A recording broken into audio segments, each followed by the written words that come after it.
शबनम एक नई किताब की तलाश में लाइब्रेरी जाती है।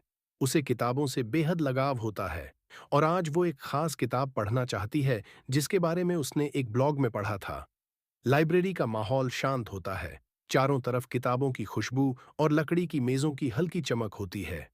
शबनम धीरे धीरे चलते हुए उस रैक तक पहुंचती है जहां वो किताब रखी होती है।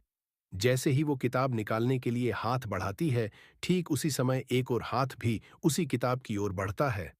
दोनों के हाथ आपस में टकरा जाते हैं। शबनम चौंक कर देखती है, सामने एक गोरे रंग का, बेहद मजबूत शरीर वाला, काले फिट टी शर्ट और काली पैंट पहने शाका खड़ा होता है। उसकी आंखों में नरमी और चेहरे पर एक हल्की मुस्कान होती है। लगता है हमें एक ही किताब की तलाश थी, शाका मुस्कुराते हुए कहता है। शबनम भी मुस्कुरा देती है, तो क्यों न इसे साथ पढ़ें।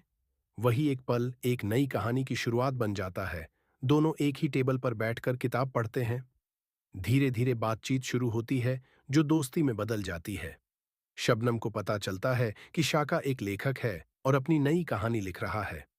उसकी सोच की गहराई, लिखने का अंदाज और जीवन को देखने का तरीका शबनम को बहुत पसंद आने लगता है। कई दिन इसी तरह बीत जाते हैं।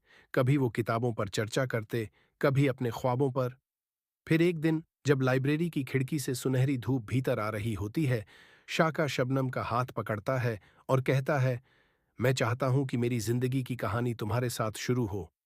शबनम मुस्कुराती है, उसकी आंखों में चमक होती है और वो हाँ कह देती है। एक किताब की तलाश से शुरू हुई ये मुलाकात एक खूबसूरत प्रेम कहानी में बदल जाती है।